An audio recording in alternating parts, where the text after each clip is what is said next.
성도 여러분, 안녕하십니까? 즐거운 안식일입니다. 지난 한 주간도 평안하셨습니까? 오늘은 마지막 시대를 위한 영적 준비 세 번째 시간입니다. 우리는 지금 시대의 마지막을 말씀하고 있는 성경의 종말론에 대해서 생각해보고 있지요. 지난 시간에는 그리스도의 재림에 대하여 함께 말씀을 나누었습니다. 지금 우리의 시대에 성취되어지고 있는 재림의 징조들을 보면서 예수님께서 곧 다시 오실 것을 우리는 확신합니다. 아울러 우리보다 더 우리를 다시 데리러 오기를 원하시는 우리 주님의 마음을 생각하며 아버지를 기다리게 하는 자가 아니라 우리가 더 간절히 주님의 재림을 기다리는 자가 되자는 말씀을 지난주에 함께 나누었습니다. 오늘은 세 번째 시간으로 죽음과 부활에 대하여 말씀을 나누고자 합니다. 오늘의 부제는 잠에서 깨우실 때라는 제목으로 성경이 말하는 죽음과 부활에 대하여 함께 생각해 보도록 하겠습니다. 마리아가 예수 계신 곳에 와서 보이고 그 발 앞에 엎드려 가로되 주께서 여기 계셨다면 내 오라비가 죽지 아니하였겠나이다 하더라. 예수께서 그의 우는 것과 또 함께 온 유대인들의 우는 것을 보시고 심령에 통분히 여기시고 민망히 가라사대 그를 어디 두었느냐 가로되 주여 와서 보옵소서 하니 예수께서 눈물을 흘리시더라. 여기 슬픔에 잠긴 한 여인이 있습니다. 이 여인은 예수님의 친구 나사로의 누이 마리아입니다. 요한복음 11장의 사건은 나사로의 죽음과 부활에 관하여 기록하고 있습니다. 평소 예수님께서 가깝게 지내시고 아끼시던 나사로. 그러나 그가 갑작스러운 질병으로 죽게 되었음을 보고 급히 예수님을 부르지만 예수님은 즉시로 오시지 않았습니다. 그리고 나사로가 죽은 다음에야 도착하셨습니다. 이 모습을 본 마리아는 예수님께 원망하면서 주께서 여기 계셨더라면 내 오라비가 죽지 아니하였겠나이다라고 소리칩니다. 마리아는 크게 실망했고 또 절망했습니다. 조금만 더 빨리 오셨더라면 눈먼 자를 뜨게 하시고 중풍병자도 낫게 하셨던 예수님께서 그의 오라비를 고치실 수 있으셨을 텐데 왜 이제야 오셨는가? 이제는 그의 오라비 나사로가 죽었으므로 돌이킬 수 없다고 그녀는 생각했습니다. 여러분, 죽음은 돌이킬 수 있는 것입니까? 아니요, 그렇지 못합니다. 결코 돌이킬 수 없습니다. 죽음은 끝입니다. 마지막이요. 이 세상의 모든 유기체는 죽음으로 그 삶과 생명을 다하는 것입니다. 그렇기 때문에 죽음 앞에서 사람들은 슬퍼하는 것입니다. 죽음은 감히 인간의 능력으로는 극복할 수 없는 그 너머의 것입니다. 그래서 죽음 앞에서 인간은 한없이 겸허해지는 것이죠. 그런데 많은 그리스도인들이 오해하고 있는 것 중에 하나가 이것입니다. 죽음으로 모든 것이 끝나지 않는다고 생각합니다. 육체는 죽음으로 끝나지만 영혼이 살아서 죽음 이후의 삶을 살아간다고 믿고 있습니다. 그런데 이 사상은 아주 오래된 인간의 믿음입니다. 고대 이집트 사람들은 사람이 죽으면 그 영혼이 잠시 육체를 빠져나갔다가 다시 돌아온다고 믿었습니다. 그래서 죽은 육체를 썩게 두지 아니하고 미이라로 만들어서 보관했습니다. 중국의 진나라 대제국을 이루었던 시 황제는 자신의 죽음 이후의 삶을 대비하기 위해서 오늘날 중국의 산시성 시안시 지하에 거대한 황궁을 만들었습니다. 그리고 병마용갱이라 불리는 토기로 만든 군대와 전차, 말, 장교 등을 만들어 자신의 지하 황궁을 호위하게 하였습니다. 헬라의 유명한 철학자들도 죽음이란 육체와 영혼의 분리라고 생각했습니다. 이것이 이원론 사상으로 정립되고 플라톤에 의해 체계화되어 후에 아우구스티누스와 아퀴나스를 거치면서 기독교 안에 자리 잡게 되었습니다. 그러나 여러분, 정말 사람이 죽은 이후에 육체는 소멸하지만 영혼은 살아서 죽음 이후의 삶을 살아가고 있습니까? 이집트의 옛 유적토에는 수많은 미이라들이 발견되고 있지만 아직도 그 영혼이 살아 돌아왔다는 미이라는 나타나고 있지 않습니다. 진시 황제는 정말 죽음 이후에 지하 황궁의 호사를 누렸을까요? 동서고금을 막론하고 인간들은 죽음에 대하여 큰 오해를 하고 있습니다. 그것이 지금까지 우리가 언급한 것처럼 육체와 영혼의 죽음을 별도로 생각한다는 것입니다. 심지어 대부분의 그리스도인들도 이러한 잘못된 오해를 가지고 있다는 것입니다. 우리는 성경이 말하는 정확한 죽음과 그리고 죽음을 넘어서는 부활이란 무엇인가에 대하여 오늘 이 시간 생각해 보고자 합니다. 성경은 죽음에 대해서 이렇게 설명합니다. 결론부터 말씀드린다면 죽음은 그 모든 것의 끝이라는 것입니다. 첫 번째로 죽은 자는 의식이 없습니다. 다시 말해서 영혼이 존재하여 그 의식이 유지되지 않는다는 것입니다. 전도서 9장 5절에 기록하기를 산 자는 죽을 줄을 알되 죽은 자는 아무것도 모른다고 기록하고 있습니다. 산 자는 죽을 줄을 알지만 죽은 자는 아무것도 모르는 것입니다. 왜냐하면 죽음 이후에는 그 의식과 그 존재가 소멸되기 때문이죠. 시편 146편 4절은 이렇게 말합니다. 그 호흡이 끊어지면 흙으로 돌아가서 당일에 그 도모가 소멸하리로다. 두 번째, 의식, 곧 사고하는 존재가 소멸되었으니 일상의 모든 삶도 그치게 됩니다. 전도서 9장 10절에 내가 장차 들어갈 음부에는 일도 없고 계획도 없고 지식도 없고 지혜도 없음이니라. 여기서 말하는 음부는 곧 무덤을 의미하는 것이고 그 무덤에 들어간 자는 더 이상 어떤 계획이나 생각이나 지식이나 지혜가 다 사라져버리게 된다는 것입니다. 세 번째, 죽은 자에게는 우리가 살아서 느끼던 모든 감정도 더 이상 존재하지 않고 느끼지 못하게 됩니다. 전도서 9장 6절에 말하기를 그 사랑함과 미워함과 시기함이 없어진 지 오래니. 심지어 성경은 이렇게까지 말합니다. 구원받을 자들의 영혼도 하늘에 가거나 영광 중에 하나님 앞에서 찬양하지 못할 것이라고 기록합니다. 시편 115편 17절에 기록하기를 죽은 자가 여호와를 찬양하지 못하니. 이것은 사도 베드로의 설교에서도 논증되고 있습니다. 사도 베드로가 성령의 감동하심을 받아 많은 사람들 앞에 설교할 때 그가 이런 말을 했어요. 사도행전 2장 29절에 형제들아 내가 조상 다윗에 대하여 담대히 말할 수 있노니 다윗이 죽어 장사되어 그 묘가 오늘까지 우리 중에 있도다. 여러분, 다윗과 같은 사람은 그의 영혼이 살아있다면 당연히 그의 존재는 어디에 있겠습니까? 네, 분명 그의 영혼은 하늘로 소천하여 하나님과 함께 있어야 마땅할 것입니다. 그러나 베드로는 연이어 이렇게 말합니다.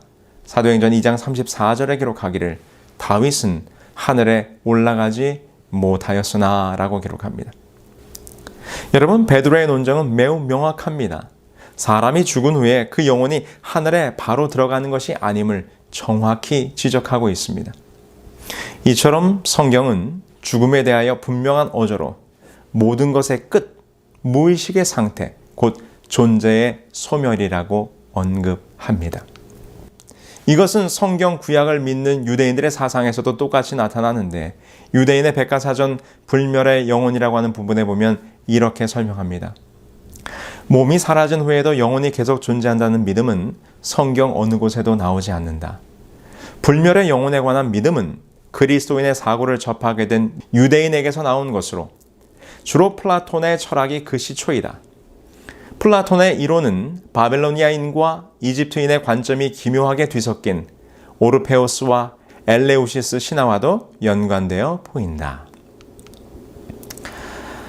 죽음이란 무엇인가? 라는 책을 쓴 예일대학교 셀리 케이건 교수는 그의 책에서 이렇게 말했어요. 물론 그 책을 쓴 셀리 케이건 교수가 기독교 신학과는 많이 다른 관점을 가지고 있기는 하지만 죽음에 대한 개념만큼은 성경과 일치한다고 생각합니다.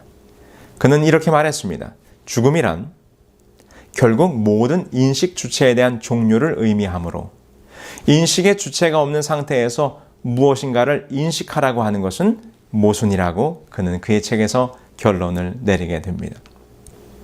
여기서 잠깐 우리는 생각해 보아야 합니다.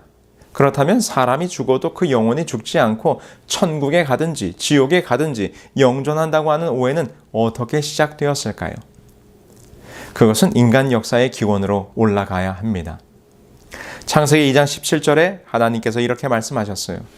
선악을 알게 하는 나무의 실과는 먹지 말라. 내가 먹는 날에는 정령 죽으리라 하시니라. 이것은 하나님께서 아담과 하와에게 말씀하신 순종의 율법이었습니다. 선악과를 먹으면 곧 하나님의 말씀에 대한 불순종의 결과, 그것은 곧 죽음이라는 것입니다.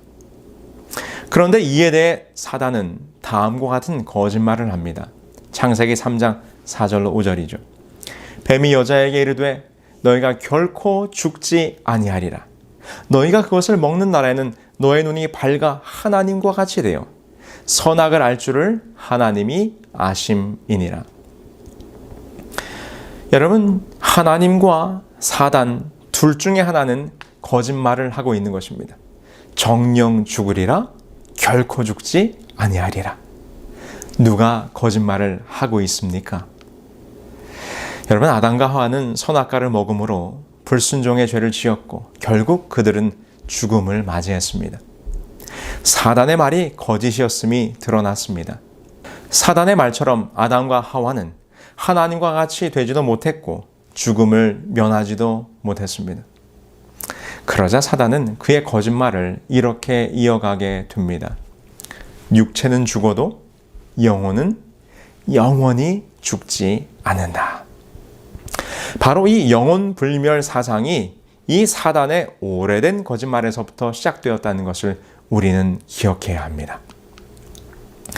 여러분, 이 우주에서 오직 그 존재가 영원하신 분은 하나님밖에 없다고 성경은 분명하게 말합니다. 시편 102편 26절에 기록하기를 천지는 없어지려니와 주는 영존하시겠고 그것들은 다 옷같이 낡으리니. 디모데전서 6장 16절에 기록하기를 오직 그에게만 죽지 아니함이 있고 가까이 가지 못할 빛에 거하시고 어떤 사람도 보지 못하였고 또 볼 수 없는 이시니 그에게 존귀와 영원한 권능을 돌릴지어다. 아멘. 여러분, 오직 이 우주 가운데 하나님만이 영존하시고 하나님만이 죽음이 없으신 분입니다.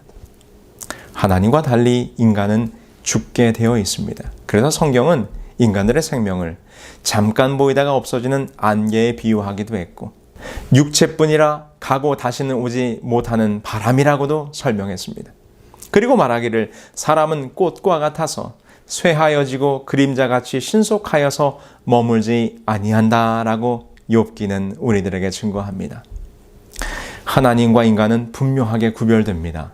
하나님은 무한하시고 인간은 유한합니다. 하나님은 불멸하시지만 인간은 죽을 수밖에 없는 존재입니다. 하나님은 영원하시지만 인간은 무상합니다. 마리아가 예수 계신 곳에 가서 배웠고 그 말 앞에 엎드려 이르되 주께서 여기 계셨더라면 내 오라버니가 죽지 아니하였겠나이다 하더라. 여러분, 혹시 지금까지의 내용을 들으시고 지금 마리아와 같은 마음이 들으셨습니까? 실망감과 허무감이 있으십니까? 죽음으로 모든 것이 끝나는 것이라면 그것이 성경이 말하는 죽음이요, 죽음 이후의 세계, 곧 사후의 세계가 존재하지 않는다면 오늘 우리의 믿음과 신앙은 무엇인가? 그러나 여러분, 이 죽음에 대한 성경의 또 다른 표현은 우리에게 희망을 줍니다. 그것은 무엇인가? 성경은 죽음을 잠자는 것과 같다라고 표현합니다. 다윗은 그의 시편에서 이렇게 죽음을 묘사합니다. 시편 13편 3절에 기록하기를 여호와 내 하나님이여 나를 생각하사 응답하시고 나의 눈을 밝히소서. 두렵건대 내가 사망의 잠을 잘까 하오며. 다니엘도 기록하기를 땅의 티끌 가운데에서 자는 자 중에서 많은 사람이 깨어나 영생을 받는 자도 있겠고 수치를 당하여서 영원히 부끄러움을 당할 자도 있을 것이며. 아울러 구약 성경은 다윗과 솔로몬과 이스라엘과 유다의 다른 왕들의 죽음을 관하여 설명하면서 그들이 조상들과 함께 자는 것으로 잠잔다라고 이렇게 묘사하고 있습니다. 신약 성경에서도 동일한 표현을 사용하고 있는데요. 예수님께서 죽은 야이로의 딸의 상태를 묘사하면서 그리스도께서는 그가 잔다고 말씀하셨습니다. 마태는 그리스도의 부활 후에 자던 성도들의 몸이 많이 일어났다고 기록했고, 스데반의 순교를 기록하면서 누가는 그가 잔이라고 표현했습니다. 바울과 베드로 역시 죽음을 잠이라고 불렀습니다. 여러분, 잠이란 어떤 것입니까? 물론 잠자는 상태, 곧 죽음의 상태는 무의식과 무존재의 상태입니다. 아까 언급했던 죽음이란 무엇인가의 저자 셀리 케이건도 이렇게 이야기합니다. 깊은 잠에 빠져있는 스스로를 상상해보자. 꿈도 없는 깊은 잠. 이때는 나 스스로의 존재를 인지하지도 못하고 아무런 느낌, 의식이 없는 상태다. 죽음은 육체의 기능이 다한 이후 이렇게 깊은 잠에 빠진 상태가 영원히 지속되는 것으로 보면 된다라고 설명했습니다. 그러나 여러분, 성경이 죽음의 상태를 잠이라고 표현했을 때의 중요한 포인트는 이것입니다. 잠은 언젠가 깨어날 때가 있다는 것입니다. 다시 오늘의 본문의 이야기로 돌아가 볼까요? 요한복음 11장 11절에 예수님께서 이렇게 말씀하셨습니다. 이 말씀을 하신 후에 이르시되 우리 친구 나사로가 잠들었도다. 그러나 내가 깨우러 가노라. 예수님께서 말씀하십니다. 나사로의 죽음을 들으시고 잠들었다 하신 후에 말씀하시기를 내가 깨우러 가노라. 제가 어릴 적 이런 기억이 있습니다. 저희 집은 시골집이라 제가 어릴 적에는 온수시설이 없었습니다. 지금 보시는 그림처럼 마당 한곁에 수도꼭지가 있었을 뿐이죠. 그래서 겨울에 세수를 하려면 어머니가 물을 데워주었습니다. 그 데워놓은 물을 떠다가 바깥에서 세수를 했지요. 지금도 생생하게 기억나는 것은 세수를 하고 집으로 들어오려고 문고리를 잡으면 추운 날씨에 그 손이 문고리에 턱 얼어붙었던 기억이 있습니다. 세수를 하는 것도 이런 형편이었으니 당연히 따뜻한 물로 샤워하는 것은 기대도 할 수 없었죠. 물론 저는 그마저도 씻기 싫어해서 일주일에 한 번 머리를 감는 것도 엄마의 잔소리를 듣고 혼이 나서야 겨우 머리를 감았던 기억이 있습니다.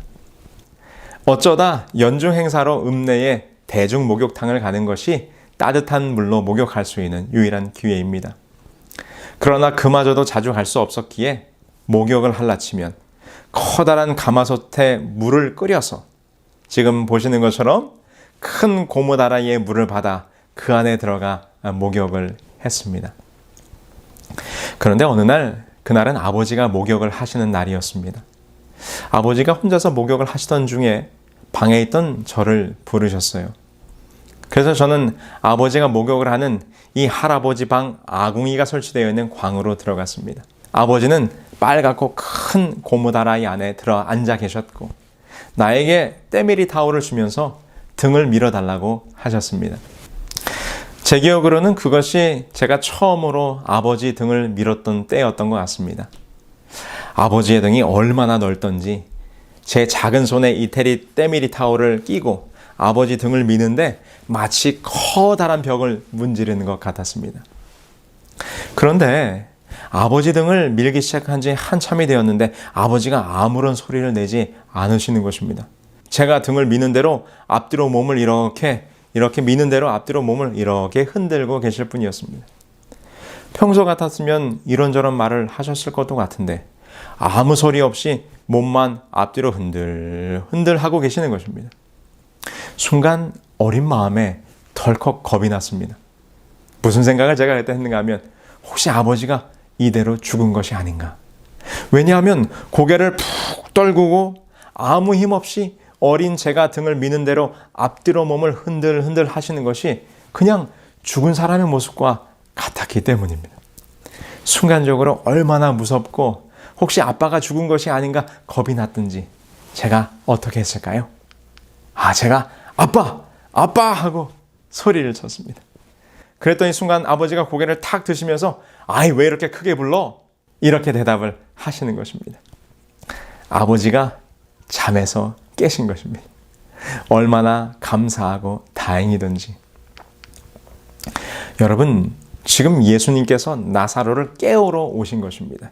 깊은 죽음의 잠에서 나사로를 깨워 불러내시기 위함이었습니다. 이것이 부활입니다. 죽음의 잠에서 불러내어 깨우는 것.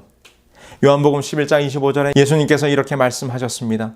예수께서 이르시되 나는 부활이요 생명이니 나를 믿는 자는 죽어도 살겠고. 그리고 그 약속하신 말씀대로 나사로를 죽음의 잠에서 깨우십니다. 부활시키셨습니다. 예수께서 이르시되 돌을 옮겨 놓으라 하시니 돌을 옮겨 놓으니 예수께서 눈을 들어 우러러 보시고 이르시되 아버지여 내 말을 들으신 것을 감사하나이다. 이 말씀을 하시고 큰 소리로 나사로야 나오라 부르시니. 여러분, 예수님께서 죽은 나사로를 깨우시니 나사로가 살아났습니다. 이것이 죽었다가 다시 사는 부활의 장면입니다. 근데 여러분, 이 장면을 잘 보시기 바랍니다. 여러분, 나사로가 어떠한 모습으로 나왔습니까? 요한복음 11장 44절은 기록하기를 죽은 자가 수족을 배로 동인 채로 나오는데 그 얼굴은 수건에 쌓였더라. 예수께서 이르시되 풀어놓아 다니게 하라 하시니라. 나사로가 그가 장사될 때의 모습 그대로 수족을 동이고 얼굴에 수건이 싸매인 채로 부활했습니다. 여러분, 이것이 성경이 말하는 부활의 상태입니다. 성경에서는 영혼의 부활, 귀신과 혼령과 같은 상태로 부활이 일어나지 않습니다. 나인성 과부의 아들, 야이로의 딸, 나사로의 부활, 그리고 예수님 자신의 부활도 결코 영혼이나 귀신과 혼령의 모습이 아니었습니다. 그래서 예수님께서 부활하셨을 때 그분께서는 친히 이렇게 말씀하셨어요. 누가복음 24장 39절에 기록하기를 내 손과 발을 보고 나인 줄 알라. 또 나를 만져보라. 영은 살과 뼈가 없으되 너희 보는 바와 같이 나는 있느니라. 그분의 부활의 육체적 실체를 입증하기 위하여 그분은 또한 그들 앞에서 음식을 잡수시기까지 하셨습니다. 성경이 말하는 부활은 육체의 부활, 영과 혼과 몸이 서로 분리된 부활이 아니라 하나의 완전한 개체의 모습으로의 부활을 이야기하고 있는 것입니다. 이 부활의 모습에 대하여 사도 바울도 고린도전서에서 매우 구체적으로 설명합니다.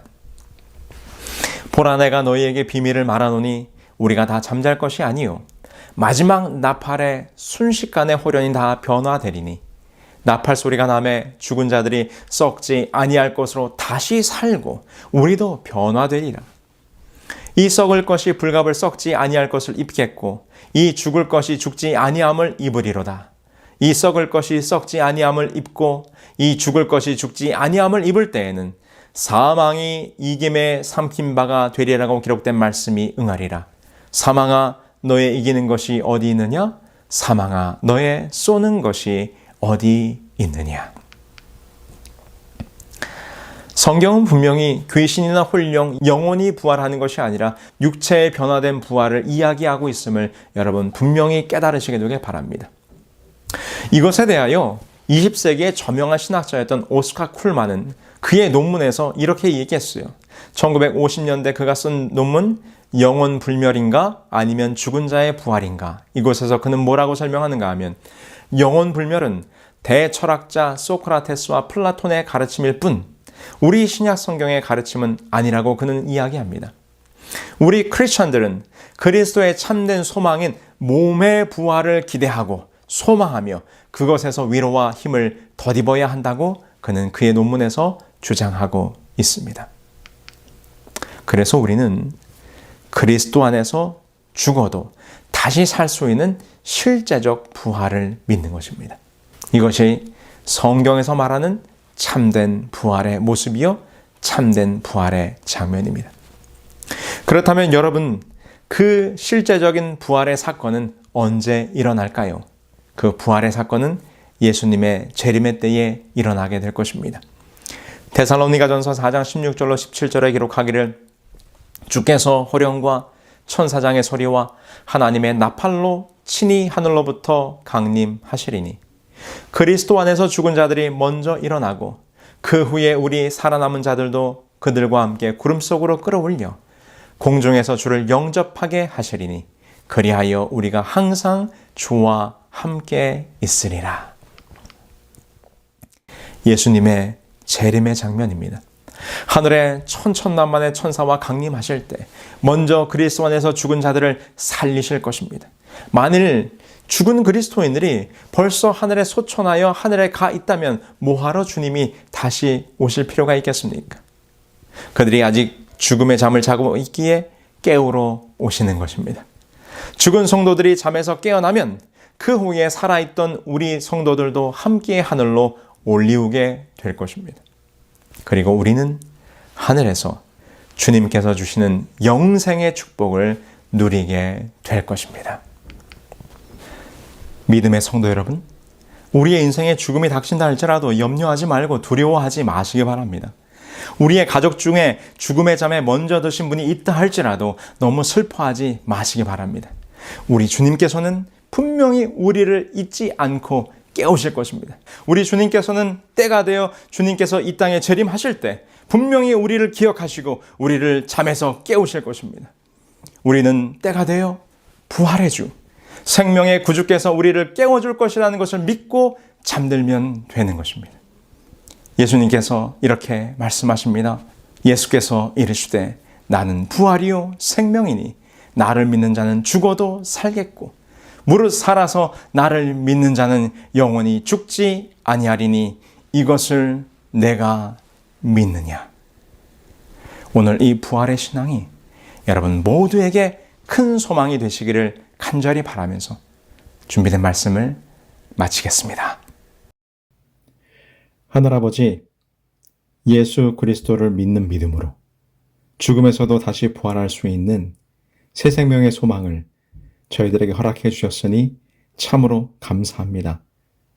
이 세상의 죽음의 권세, 이 죄악의 권세 아래 우리가 있다 할지라도 그러나 그 죽음의 무덤을 깨뜨리시고 부활하사 또한 우리에게도 부활의 소망을 주신 우리 주 예수 그리스도, 우리 주 예수님이 다가오는 이때에 더욱더 우리들의 믿음과 신앙이 이 부활의 소망과 부활의 확신으로 굳세어짐으로 죽음도 두려워하지 않는 참 재림 신앙인들로 살아갈 수 있도록 축복하여 주시옵소서. 이 모든 말씀 예수님의 이름으로 기도합니다. 아멘.